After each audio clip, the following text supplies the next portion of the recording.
उत्तर प्रदेश लोक सेवा आयोग से जुड़े आप सभी अभ्यर्थियों का स्वागत है। देवप्रयागम आईएएस में, डीपीआईएस में। मित्रों, आप सभी Uttar Pradesh PCS, UP PCS 2025 के लिए लगे हुए हैं और यूपी पीसीएस 2025 के लिए आप बिल्कुल जी जान लगाए रहिए। यूपी पीएससी के तहत आज हम कुछ अपडेट पर चर्चा करेंगे और बहुत इंपॉर्टेंट है, ये अपडेट्स बहुत इंपॉर्टेंट है, इसलिए आप पूरी क्लास देखिएगा। साथ ही साथ चर्चा करेंगे उपराष्ट्रपति निर्वाचन 2025,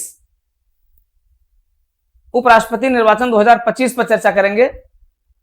और अगर इस पूरे क्लास पर चर्चा हो जाएगी, अगर समय बचता है तो आपको यूपी पीसीएस 2025 की स्ट्रेटजी पर भी चर्चा करेंगे। लेकिन शुरुआत करते हैं यूपी पीएससी के तहत, यूपी लोक सेवा आयोग के तहत आपकी सबसे प्रतीक्षित परीक्षा परिणाम जो आपका है समीक्षा अधिकारी, सहायक समीक्षा अधिकारी। यही नहीं, इसके परिणाम की भी चर्चा करेंगे, साथ ही साथ इसकी परीक्षा कब होगी उस पर चर्चा करेंगे और अगले समीक्षा अधिकारी के बारे में भी आपसे चर्चा करेंगे, क्योंकि अगले समीक्षा अधिकारी के लिए भी अब लोक सेवा आयोग के पास बहुत जल्दी अधियाचन आने वाला है और सीटों की संख्या भी पर्याप्त हो रही है, संख्या भी इसमें पर्याप्त है। और आपको उसके लिए भी जो पीसीएस नहीं देते हैं, केवल समीक्षा अधिकारी को ही देते हैं, के लिए यह एक गुड न्यूज है। तो फिलहाल शुरुआत करते हैं, पहले यहीं से शुरुआत करते हैं, इसके बाद शुरुआत करेंगे, इसके साथ शुरुआत करते हैं, दोनों पर शुरुआत करते हैं। हालांकि इसमें आज हम चर्चा करेंगे, बहुत डिटेल चर्चा करेंगे, आपके परीक्षा के दृष्टिकोण से बहुत ही रामबाण है, बहुत ही महत्वपूर्ण है, क्योंकि इसमें हम फैक्ट्स पर चर्चा करेंगे। अगर देखा जाए तो ये टॉपिक आपके प्रीलिम्स के लिए इंपॉर्टेंट है, आपके प्री के लिए इंपॉर्टेंट है, साथ ही साथ आपके इंटरव्यू के लिए इंपॉर्टेंट है। इंटरव्यू के लिए इंपॉर्टेंट है। इंटरव्यू में जो देख रहे हैं 3 इंटरव्यू आपके लोक सेवा आयोग से होने वाले हैं। एक तो है आपका एआर का, असिस्टेंट रजिस्ट्रार का है, ठीक है, एआर का इंटरव्यू है आपका, असिस्टेंट रजिस्ट्रार का। दूसरा इंटरव्यू आपका है एग्रीकल्चर सर्विस का है और तीसरा आपका यूपी पीसीएस 2024 का है। तो इंटरव्यू के लिए भी बहुत महत्वपूर्ण है, क्योंकि इंटरव्यू में 100% पूछा जाएगा, क्योंकि इस बार का उपराष्ट्रपति का निर्वाचन थोड़ा सा अलग से रहा और अच्छा रहा है, इसलिए इंटरव्यू पूछा ही जाएगा। कई चीजें पूछी जाती हैं, आपको मैं बताऊंगा क्या क्या इंटरव्यू में पूछा जाएगा, आपसे यह भी बताऊंगा कि क्या क्या यूपी पीसीएस प्रीलिम्स में पूछा जाएगा, ठीक है। आगे आने वाली और भी जीडीसी की परीक्षाएं हैं, आपकी एलटी ग्रेड की जो परीक्षाएं, जिसमें जीएस आपका रहेगा, उसमें भी ये बहुत इंपॉर्टेंट है। तो सभी के लिए अगर आप देखें तो इन सभी के लिए क्या है, ये आपका बहुत ही महत्वपूर्ण है। और ऐसा फैक्ट्स और इस तरीके से बताएंगे जो आपको ना कुछ नोट्स बनाने की जरूरत, बस एक बार आप देख लेंगे ना, सब रट जाएगा, कभी भूलेंगे नहीं। इसलिए पूरी क्लास देखिएगा, बहुत बेहतरीन तरीके से देखिएगा, ठीक है। कॉन्स्टिट्यूशनल प्रोविजनल के साथ भी बताएंगे, हालांकि संक्षिप्त में ही बताएंगे, लेकिन पूरा डिटेल बताएंगे। चलिए तो शुरुआत कर दी जाए यहां से। आप सभी लोग बेसब्री से इंतजार कर रहे हैं समीक्षा अधिकारी, सहायक समीक्षा अधिकारी, और आपका यह इंतजार पूरा होगा, लेकिन अगले सप्ताह पूरा होगा। और अगले सप्ताह इसका परिणाम आ रहा है और थोड़ा सा विलंबित हुआ है। मेरिट जो लोग 130, 128, 126 कह रहे थे, मेरिट गिर रही है और मेरिट 124 तक आ सकती है, 124, 25, 26 ये आ सकती है मेरिट। ये समीक्षा अधिकारी की, सहायक समीक्षा अधिकारी की मेरिट 118 तक आ सकती है, 118, 116 तक आ सकती है। तो दोनों की मेरिट की स्थिति ये रहेगी। अब बाकी तो देखिए, जो कुछ जानकारी थोड़ी बहुत है उसके आधार पर यह है, ठीक है, बाकी लगभग इसी के आसपास रहेगा, मेरिट नहीं भगेगी, इतना निश्चिंत है, इतना जाने रहिए। तो फिलहाल लेकिन आपको भी इंतजार करना पड़ेगा, अगले सप्ताह के लास्ट में जो है रिजल्ट आएगा, तो आप इसको इंतजार करिए। और रणनीति बनाइए अपने मेंस के लिए भी, लेकिन प्रीलिम्स को ध्यान में रख करके, क्योंकि प्रीलिम्स आपका 12 अक्टूबर, उसको ध्यान में रख करके इसकी मेंस को लेकर आगे चलना है, क्योंकि आपके पास समय भी मिलने जा रहा है।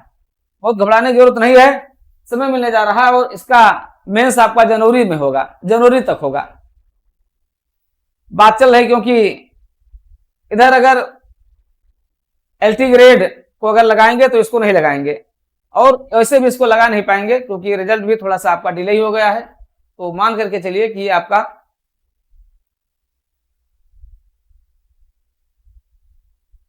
वैसे रिजल्ट पर काम बहुत तेजी से हुआ है, ठीक है, संभावना ये थी कभी भी आ सकता था। फिलहाल स्थितियां यही हैं और आप लगे रहिए, मेंस आपका जाएगा उधर जनवरी तक जाएगा। अब समीक्षा अधिकारी 2026 की बात देखिए। 2026 अध्याचन लोक सेवा आयोग के पास बड़ी संख्या में आ रहा है और लगभग ये 300 प्लस सीटें रहेंगी। सीटों की संख्या भी ठीक ठाक रहेगी, इसलिए आप अपनी तैयारी को कभी कमजोर मत कीजिएगा। आप अपनी तैयारी की कंटिन्यूटी बनाए रखिएगा और मोटिवेट भी होते रहिएगा अंतर से। ये जो आपकी कैपेसिटी है वो स्ट्रांग रहनी चाहिए और आपको लगे रहना चाहिए। फिलहाल तो 300 प्लस, और अभी यूपीपीसीएस 2025 में भी सीटों की संख्या में बड़ी भारी वृद्धि हो रही है। अभी चर्चा करेंगे, उस पर भी चर्चा करेंगे, लेकिन पहले हम उपराष्ट्रपति का निर्वाचन चर्चा कर दें। देखिए, एक तो प्रश्न यही पूछा जाता, कई बार पूछा गया है, अगर आप देखें कई बार पूछा गया है कि निर्वाचन का क्रम क्या है और व्यक्ति का क्रम क्या है। तो पहला प्रश्न तो यही बनता है आपके प्रीलिम्स और इंटरव्यू में। मान लिया पूछ लें कि वर्तमान उपराष्ट्रपति निर्वाचन की दृष्टि से किस क्रम के राष्ट्रपति उपराष्ट्रपति हैं, वर्तमान उपराष्ट्रपति निर्वाचन की दृष्टि से किस क्रम के हैं, तो आप लगाएंगे 17वां, 17, ठीक है।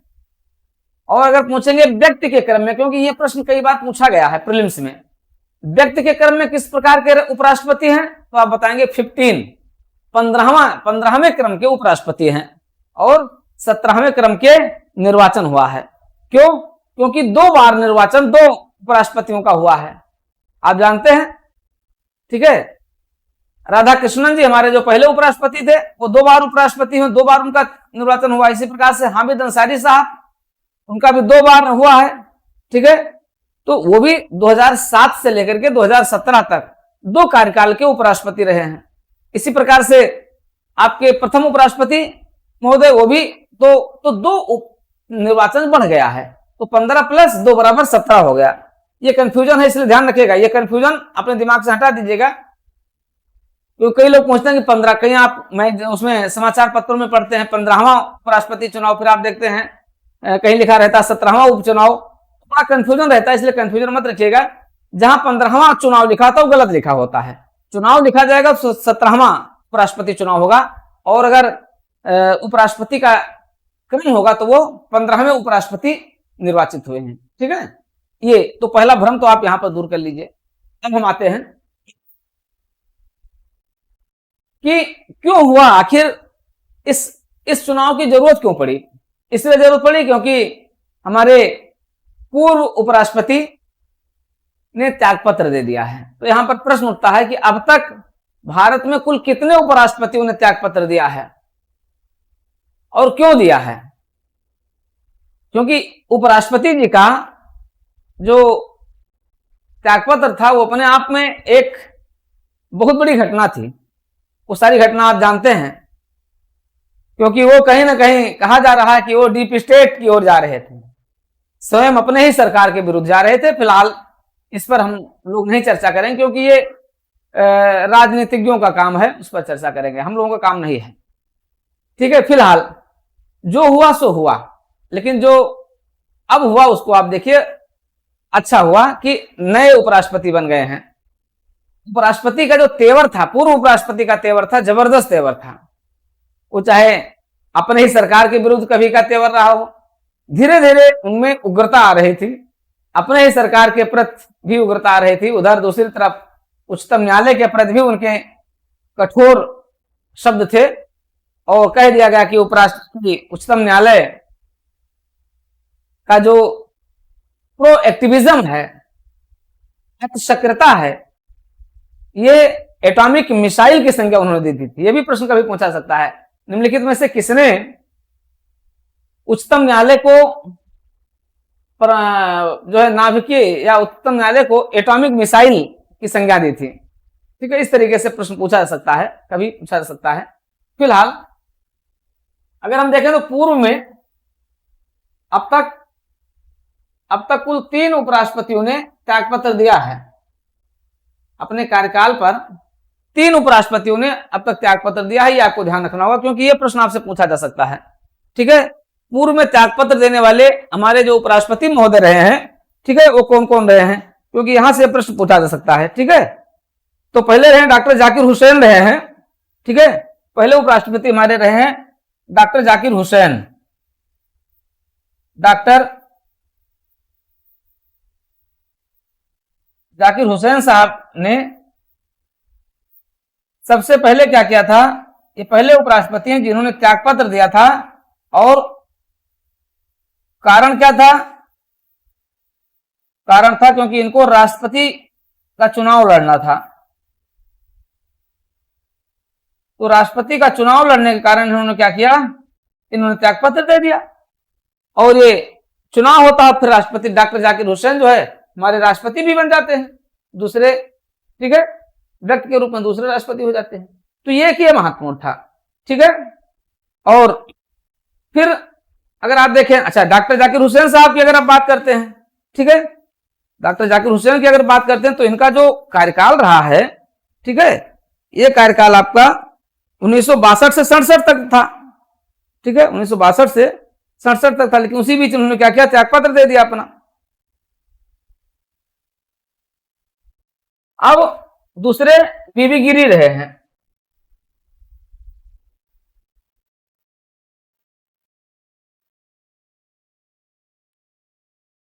बीबी गिरी रहे हैं। दूसरे त्यागपत्र देने वाले दूसरे उपराष्ट्रपति कौन रहे हैं, बीबी गिरी रहे हैं। इनका भी कारण वही था, क्या, क्योंकि जाकिर हुसैन साहब की आप जानते हैं कि इनकी कार्यकाल में ही मृत्यु हो गई, और फिर ये जो है ये भी राष्ट्रपति का चुनाव लड़े, इनके लिए भी कारण यही था, क्योंकि राष्ट्रपति का चुनाव लड़ना था।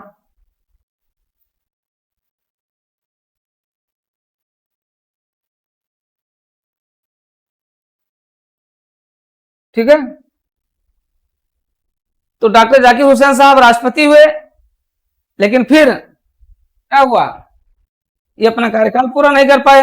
फिर बीबी गिरी साहब जो है ये उपराष्ट्रपति थे, इन्होंने क्या किया, इन्होंने त्यागपत्र देकर के ये भी राष्ट्रपति का चुनाव लड़ गए। आप जानते हैं बीबी गिरी और आपके नीलम संजीव रेड्डी के बीच बड़ी कठोर, बड़ी कड़ी प्रतिस्पर्धा हुई थी।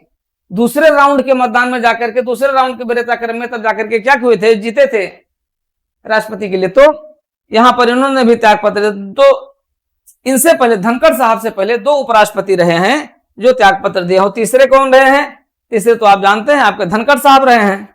ठीक है, तीसरे आपके जगदीप धनखड़ रहे हैं।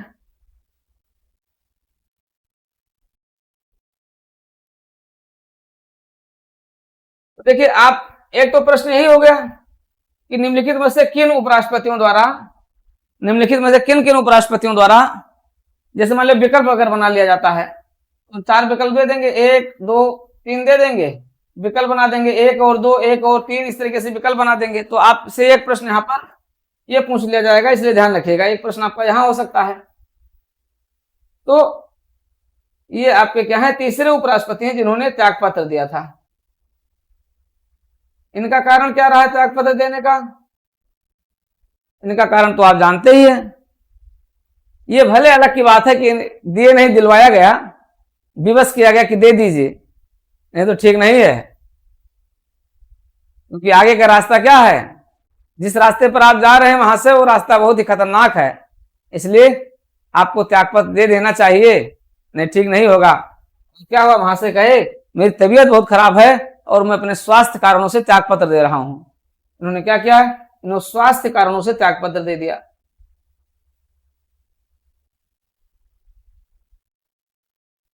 तो स्वास्थ्य कारणों से त्यागपत्र देने वाले भारत के प्रथम उपराष्ट्रपति रहे हैं जगदीप धनखड़। ठीक है, अब यहां पर आपसे प्रश्न पूछा जा सकता है साक्षात्कार में भी और प्रीलिम्स में भी, दोनों में, क्योंकि हम इसको दोनों पॉइंट ऑफ व्यू से आपको बता रहे हैं। ध्यान दीजिएगा, इसके प्रीलिम्स पॉइंट ऑफ व्यू से भी और साक्षात्कार के पॉइंट ऑफ व्यू से भी। अब एक तो प्रश्न हमने बना दिया, एक प्रश्न तो आपका ही पूछा जाएगा। ठीक है, कि निम्नलिखित में से किन उपराष्ट्रपतियों ने 4 मान लिया, नाम दे दिया गया, उसमें आपका ये दे दिया विकल्प बनाया जाएगा, तो विकल्प आपका क्लियर होना चाहिए। ठीक है, जाकिर हुसैन, बीबी गिरी, जगदीप धनखड़। ठीक है, अक्सर रखिए जाकिर जगदीप दो लोग जा से हैं, इसे याद रखिएगा, जाकिर हुसैन और ये, इनको तो खैर आप याद ही रखेंगे, लेकिन इधर जाकिर हुसैन को याद रखिएगा। ठीक है, बाकी बीबी गिरी है ही। इस तरीके से एक प्रश्न आपका यहां पर हो गया। अब जगदीप धनखड़ के बारे में और भी पूछ सकते हैं। अब जगदीप धनखड़, आप जानते हैं कि जगदीप धनखड़ क्या रहे हैं, ये इसके पूर्व जो है, इसके पूर्व ये पश्चिम बंगाल के राज्यपाल रहे हैं।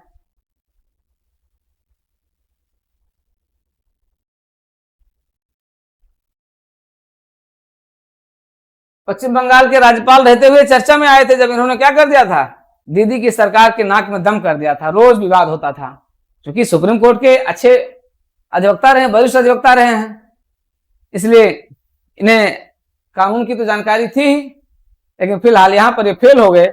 यहाँ पर समानांतर सत्ता चलाने का जैसा प्रयास किया, जैसा कि मीडिया रिपोर्टों में देखा गया है, ये एक समानांतर उपराष्ट्रपति पद को ये अत्यधिक एक्टिव पद बनाना चाह रहे थे, बहुत ही एक्टिव पद बनाना चाहते थे। ठीक है, और यहां तक कि राष्ट्रपति के समकक्ष सेकंड उसमें क्रम में जो दिया हुआ है, उसी सेकंड क्रम में स्थापित भी करना चाहते थे उपराष्ट्रपति के पद को, जो एक तरीके से कहते हैं ना, वो हो करके डायरेक्ट ना चल करके, ठीक है, और कई स्तरों को लांग करके यहां पर जाना चाहते थे। लेकिन भारत में लोकतांत्रिक सत्ता को इस तरीके से बनाया गया है कि कोई भी पद अपने आप में निरंकुशता की ओर नहीं जा सकता है। फिलहाल ये सरकार के चेहरे होते हैं और सरकार के नॉट एक्टिव बट पैसिव। ठीक है, तो उस रूप में इनको काम करना होता। फिलहाल ये है। अब आते हैं उपराष्ट्रपति। देखिए, अब आप संवैधानिक तो जानते ही हैं, अगर हम उपराष्ट्रपति का संवैधानिक संदर्भ करें तो हमें जानने की जरूरत नहीं है, आप जानते हैं। अब आते हैं निर्वाचन,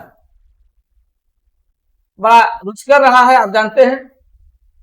संवैधानिक प्रावधान की अगर आप बात करते हैं, संवैधानिक प्रावधान में कुछ आपको बस केवल यही जानना है,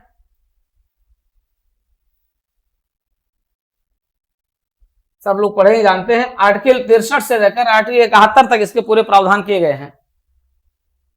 आर्टिकल 63 से लेकर के और आर्टिकल 71 तक भारत के संविधान में उपराष्ट्रपति से संबंधित प्रावधान किए गए हैं, जिसमें से अनुच्छेद 66 राष्ट्रपति के निर्वाचन से संबंधित है। तो हम लोग उसी पर चर्चा करेंगे, आर्टिकल 66 पर चर्चा करेंगे। ठीक है, तो आते हैं, देखते हैं। अब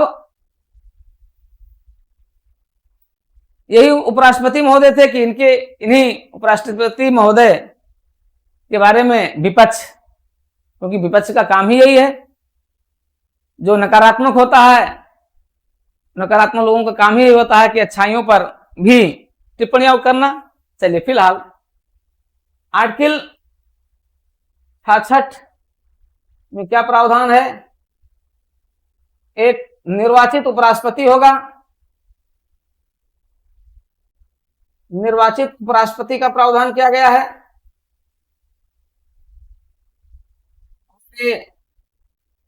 निर्वाचित उपराष्ट्रपति कहां से लिया जा गया है, ये लिया गया है यूएसए से। ये प्रावधान यूएसए से लिया गया है।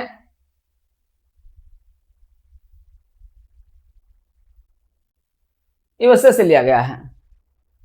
ठीक है, तो निर्वाचन कैसे होगा, आप जानते हैं कि उपराष्ट्रपति का भी निर्वाचन कैसे होता है, अप्रत्यक्ष होता है,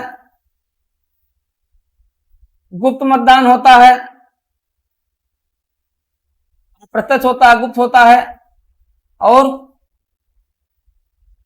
और आनुपातिक प्रतिनिधित्व प्रणाली होती है।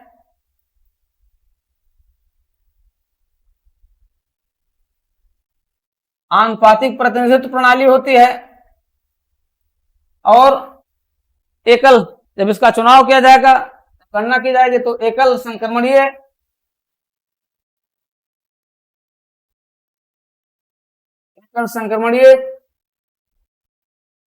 प्रणाली होती है। अप्रत्यक्ष निर्वाचन होता है, जानते हैं गुप्त मतदान हुआ, इसलिए कौन जो है आया खेल करके चला गया नहीं पता चलेगा, सत्ता पक्ष का की खेल किया कि विपक्ष का खेल किया है, क्रॉस वोटिंग करके चले गए, कोई जानकारी नहीं मिल पाएगी। ठीक है, आनुपातिक प्रतिनिधित्व तो है किसके बीच, लोकसभा और, यह आनुपातिक प्रतिनिधित्व लोकसभा एवं राज्यसभा के सदस्यों के बीच होता है, और इसे क्या करते हैं, एक इलेक्टोरल प्राप्त करते हैं।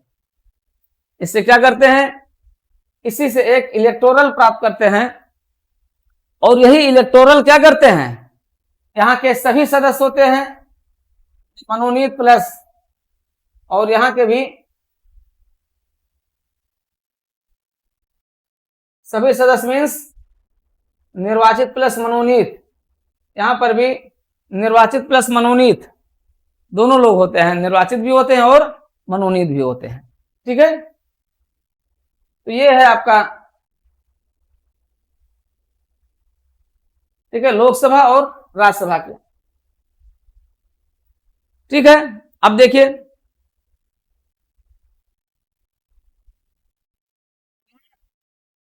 अब जानते हैं लोकसभा में कुल सदस्यों की संख्या और राज्यसभा में सदस्यों की संख्या को अगर आप देखें, जो पूरा आपका जो इलेक्टोरल बनेंगे, ठीक है, जो निर्वाचक मंडल बनेंगे 543 और राज्यसभा से आपके हैं, ठीक है, राज्यसभा से आपके हैं 245,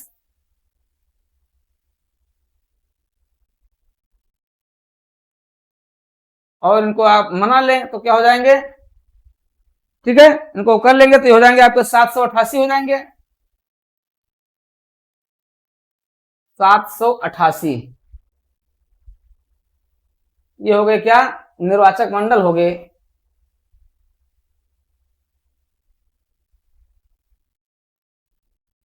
ये हो गया राष्ट्रपति का निर्वाचक मंडल, तो इसको याद रखिएगा। ठीक है, लेकिन अब इसमें आप जानते हैं कि मनोनीत सदस्य प्लस निर्वाचित सदस्य, इसमें मनोनीत सदस्यों की संख्या कम थी। जो मनोनीत सदस्य हैं उनकी सीटें खाली थी और 6 सीटें इसमें खाली थी, इसमें 6 सीटें यहां पर खाली थी, 6 सीटें यहां पर रिक्त हैं, और लोकसभा में भी एक सीट यहां पर भी रिक्त है। कुल मिलाकर के 7 सीटें रिक्त हैं, तो इसमें से घटा दीजिए आप, 788 में से 7 सीटों को आप हटा देंगे तो क्या हो जाएगा, तभी बचेगा जो वर्तमान निर्वाचक मंडल बना, कितने लोगों से बनेगा, ये बनेगा 781, यानी इसी का बहुमत देखा जाएगा। ये होगा वर्तमान निर्वाचक मंडल बना। तो वर्तमान निर्वाचक मंडल में आपसे पूछा जाएगा कि 17वें उपराष्ट्रपति के निर्वाचन में निर्वाचक मंडल में सदस्यों की संख्या कुल थी, ठीक है, अब डैश डैश करके दे देंगे और आपको पूछना पड़ेगा। तो 781 थी, ठीक है, और इस 781 में से आप जानते हैं, इस 781 में से अब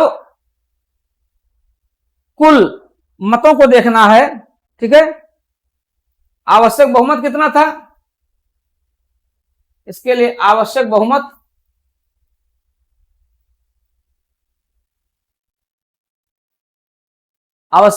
आपका है 377 है, यानी जो 377 पहली वरीयता का मत 377 प्राप्त कर लेगा वो क्या हो जाएगा, वो विजयी हो जाएगा। अब देखिए,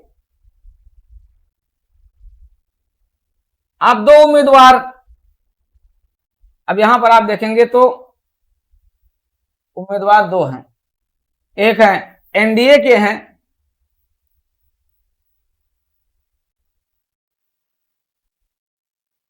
एनडीए के हैं,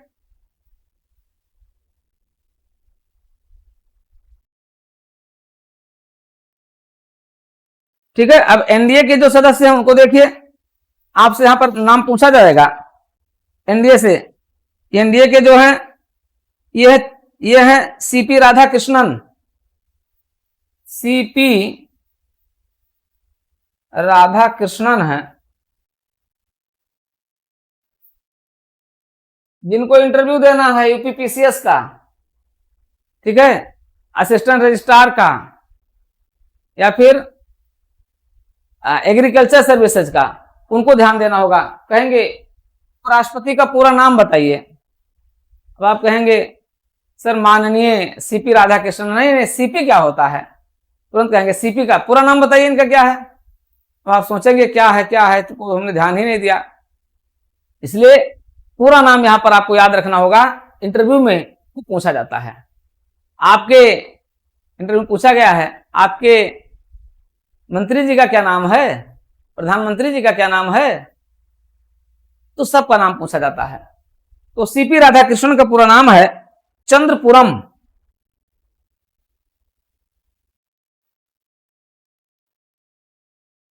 चंद्रपुरम पूर्णस्वामी राधाकृष्णन, चंद्रपुरम पूर्णस्वामी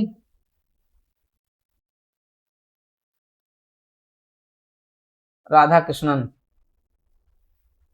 चंद्रपुरम पूर्णस्वामी राधाकृष्णन पूरा नाम याद रखिएगा। कहां के हैं ये तिरुपुर, ये तिरुपुर तमिलनाडु के हैं।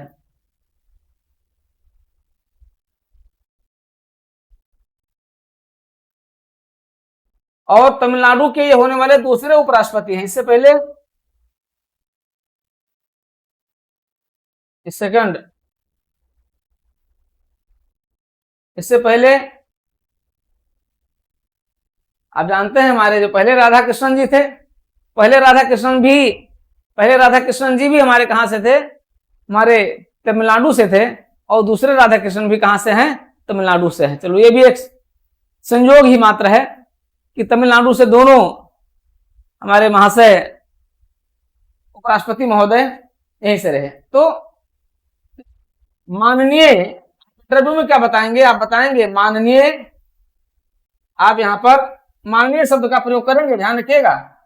आपसे पूछा जाएगा कि उपराष्ट्रपति का पूरा नाम बताइए, तब आप बताएंगे माननीय चंद्रपुरम पूर्णस्वामी राधाकृष्णन। इतना याद रखेंगे ना, तभी तो याद रखना पड़ेगा आपको। तो ये हो गए एनडीए के उम्मीदवार हो गए, ठीक है। और ये दो, इनके साथ प्लस पॉइंट क्या है, पार्टीगत आप छोड़े तो ये दो राज्यों के पूर्व राज्यपाल भी रह चुके हैं।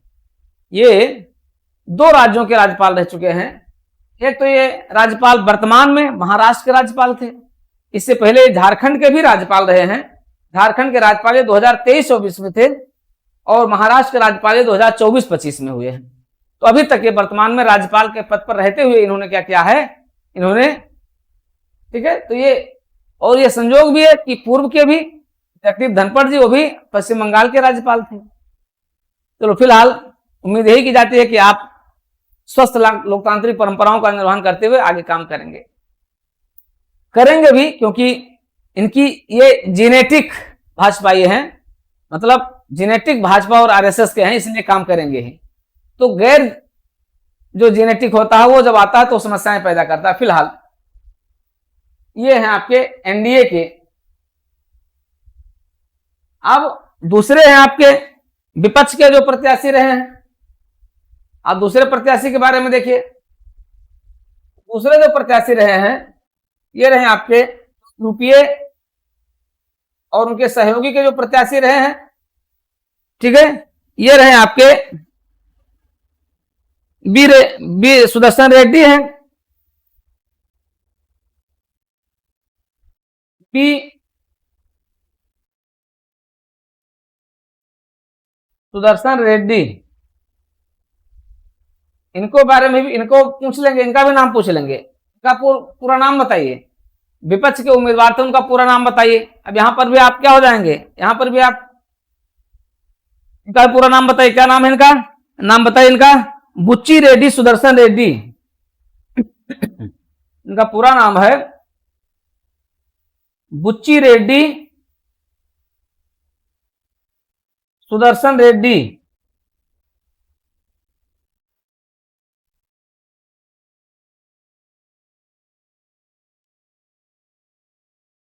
ये सुप्रीम कोर्ट के, माननीय सुप्रीम कोर्ट के पूर्व न्यायाधीश रहे हैं।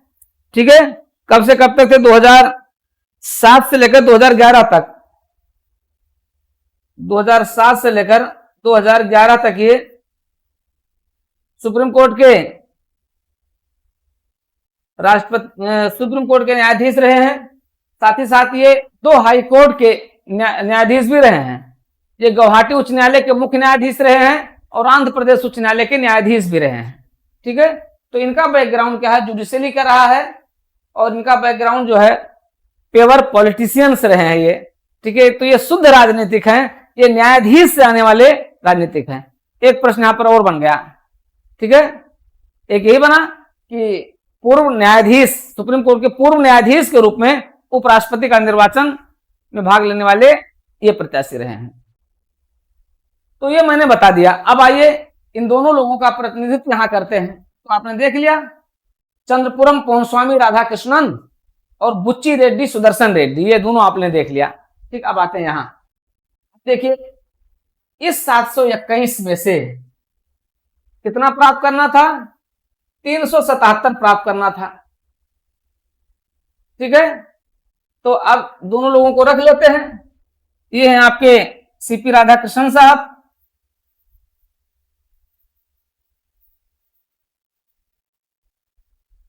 ये हो गए आपके सीपी राधाकृष्णन हो गए, इधर आपके सुदर्शन रेड्डी हो गए।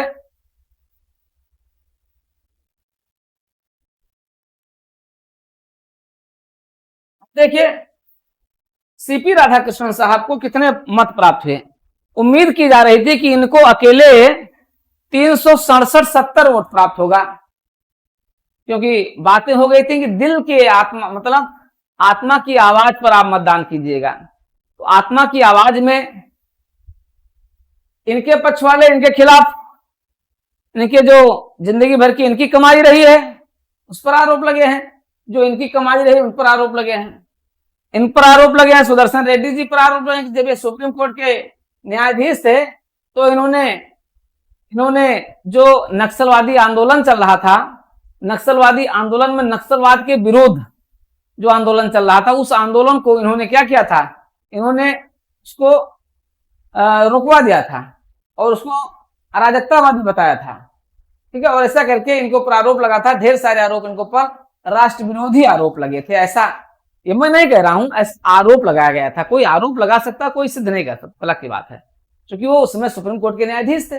ऐसा कहा जाता है कि ये कई ऐसे निर्णयों से विवादित रहे हैं, ऐसा कि इस दौरान कहा गया, इसलिए कहा गया कि भैया अपनी आत्मा की आवाज को पहचान लीजिएगा और इनको वोट ना दीजिएगा।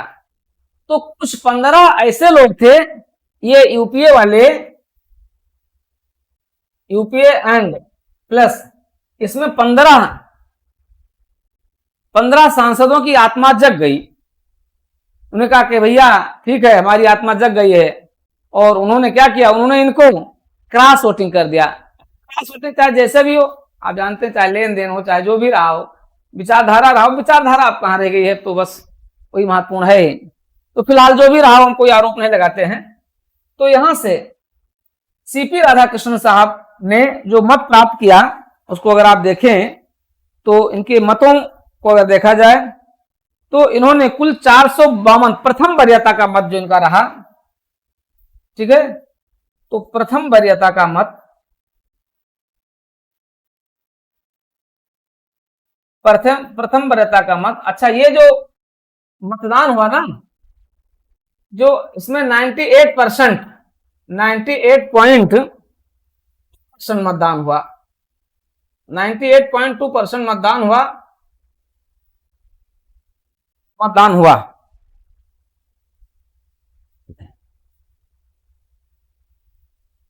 ठीक है, वैध मत इसमें 752 रहे हैं। अब इसमें देखा जाए तो इन मतों में से जो ये मत आए हैं, ठीक है, इन मतों में से वैध मत कितने रहे हैं, यहां लिख ले हम। जो वैध मत रहा है ये रहा 752 और ठीक है, कुल मत रहा है,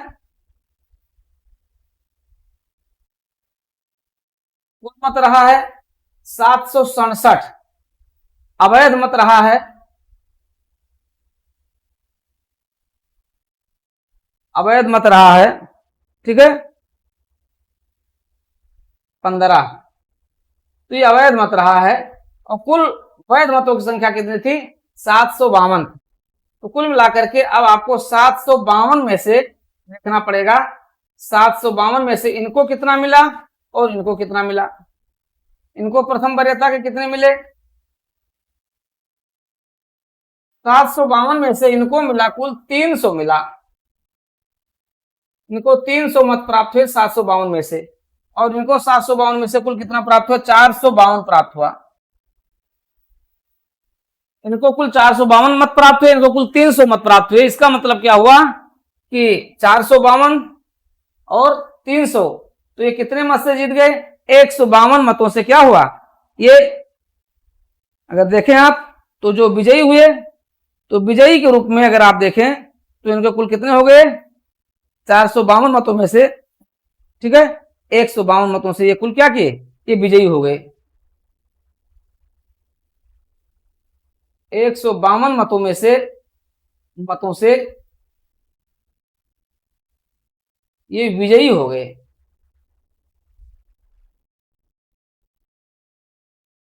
कितने मतों से, 152 मतों से विजयी हो गए। तो राष्ट्रपति के रूप में ये 15वें राष्ट्रपति के रूप में निर्वाचित हो गए 152 मतों से, ठीक है। अब ये कहा जा रहा कि भाजपा के पास कुल 427 मत ही था, मतलब इनके पास सत्ता के पक्ष के पास 427 था, तो 452 कहां से आ गया, तो 427 था तो 452 कहां से आ गया, ये बात आती है, ठीक है। तो ये कहा जाता है कि वाईएसआर और कुछ क्रॉस वोटिंग हो गई, शेष 427 से और जो आ गया तो 11 तो वाईएसआर ने दे दिया और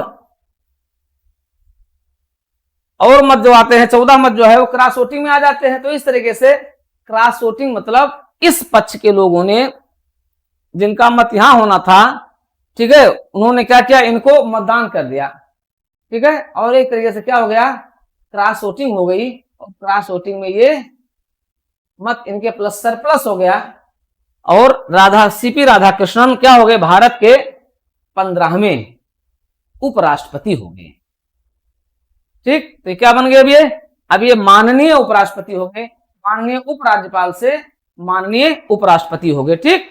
तो इस तरीके से ये हो गए भारत के 15वें उपराष्ट्रपति सीपी राधाकृष्णन।